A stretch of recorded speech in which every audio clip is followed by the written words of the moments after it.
যে আপনি তো সাধারণ ভোটার, জি তো এতদিন পরে দীর্ঘ প্রায় 13 বছর পর এই নির্বাচনটা হয়েছে, আপনাদের কেমন লাগতেছে? ভালো লাগছে, তো খুবই ভালো লাগছে। আপনি কি ভোট দিয়েছেন? জি আমি ভোট দিয়েছি। তো ভোট দিয়ে আপনার আজকে যে 13 বছর পরে সংগঠন করেছেন 11 সালে, হ্যাঁ 11 সাল সংগঠন করার পরে আজকে আপনি ভোট দিয়েছেন। জি তো আপনার অনুভূতিটা একটু জানান, আমাদের এশিয়ান টেলিভিশনের দর্শকরা জানুক। আমার কাছে খুবই ভালো লাগছে এবং এত বছর পরে যে তারা একসাথে ভাবে খাইছে, এখন তো সে আর সুযোগ নেই।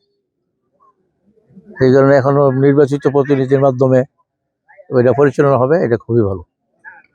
ধন্যবাদ। যে আপনি তো ভোট দিয়েছেন। আমি আসলে ভোটার না, কিন্তু আমি প্রত্যক্ষদর্শী, ওটা দেখার জন্য আসছি। কেমন লাগছে দীর্ঘ 13 বছর পরে এই এখানে ভোটটা হইতেছে সমবায় সমিতির, এটা আসলে আমাদের জন্য অনেক ভালো।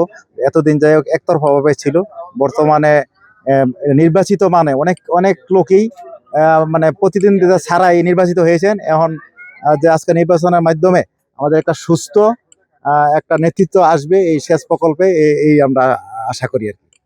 দীর্ঘ প্রায় 13 বছর পর তারা আজকে সেই ভোট দিতে পেরেছেন, সেজন্য তারা স্বাচ্ছন্দ্য ভোট করছেন। আমি আরো দু একজন ভোটারের সাথে কথা বলতে চেষ্টা করব। দিয়েছেন জি দীর্ঘ 13 বছর পর আজকে ভোট হচ্ছে। হ্যাঁ, দীর্ঘদিন তো পরে আপনার এই পরিবেশটা আজকে কেমন হ্যাঁ, লাগছে? খুবই ভালো পরিবেশে আমরা দিতে পারছি, মানে এই জন্য আমরা মানে অনেকটা খুশি, অনেকটা ধন্যবাদ। বর্তমান দায়িত্বপ্রাপ্ত চেয়ারম্যান কথা বলবো যে এই গুসিঙ্গা ইউনিয়নের যে দায়িত্বপ্রাপ্ত চেয়ারম্যান, কি এর নাম ভাই, ফারুক আহমেদ, ওনার সাথে এখন কথা বলবো। আজকে যে ওনার ইউনিয়নে এই গুসিঙ্গা শীতলক্ষা পানি ব্যবস্থাপনা সমবায় সমিতির যে নির্বাচন হচ্ছে উৎসব মুখর পরিবেশে আমরা দেখেছি, এখানে সকাল থেকেই উৎসব মুখর পরিবেশে ভোটাররা ভোট দিচ্ছেন। তো আজকে আপনার কাছে, আপনি একজন জনপ্রতিনিধি হিসেবে কেমন লাগছে? ধন্যবাদ। আজকে দীর্ঘদিন পরে কুসিঙ্গা শীতলক্ষা পানি উন্নয়ন সমবায় সমিতির সেক্রেটারি পদে নির্বাচন হচ্ছে। আজকে সাধারণ ভোটাররা খুব উৎফুল্ল, তারা যেন তাদের মতামতরা দিয়ে তারা তাদের প্রার্থী নির্বাচন করতে পারে। তারা উৎসব মুখর পরিবেশে সকাল থেকে এসে ভোট প্রদান করছে এবং এখনো আসছে।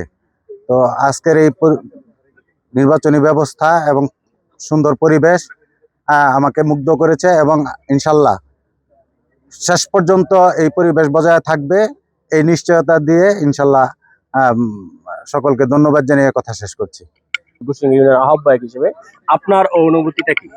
জি বিসমিল্লাহির রহমানির রহিম। আজকে শীতলক্ষা পানি সমবায় সমিতি লিমিটেডের নির্বাচন 2025 হতে যাচ্ছে। এই নির্বাচনটা আমরা যা দেখছি আসলে খুব সুন্দর এবং উৎসবমুখর পরিবেশে চলছে।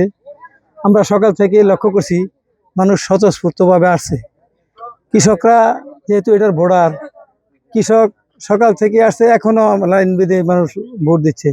আমরা যারা আছি এলাইট পার্সন, আমরা যারা এখানে আজকে উপস্থিত আছি, সকলেই আসলে আনন্দ পাচ্ছি যে আমাদের তারেক রহমান সাহেব একটা জিনিস বলছে যে গণতন্ত্র পূর্ণ প্রতিষ্ঠা করার জন্য। আজকে এই ভোটে আমরা প্রমাণ করতে চাই যে গণতন্ত্র সঠিক মূল্যায়ন আমরা এখানে পাইছি। কারণ গণতান্ত্রিকভাবে যেই পাশ করুক, দুইজন প্রতিদ্বন্দ্বিতা হচ্ছে, দুজনই আমার দলের। যেহেতু দুজনই আমার দলের, তারা প্রতিদ্বন্দ্বিতা করতেছে, প্রতিদ্বন্দ্বিতা উৎসবমুখ হইতেছে এবং সবাই আসতেছে, সবাই স্বাগত জানাইতেছে এবং আপনারা সাংবাদিক ভাইয়েরাও আসছেন, আপনারা দেখেন। আসলে খুব সুন্দর এবং খুব ভালো একটা নির্বাচন আমরা উপহার দিতে পারছি বলে আমরা মনে হচ্ছে। ধন্যবাদ আপনাকে।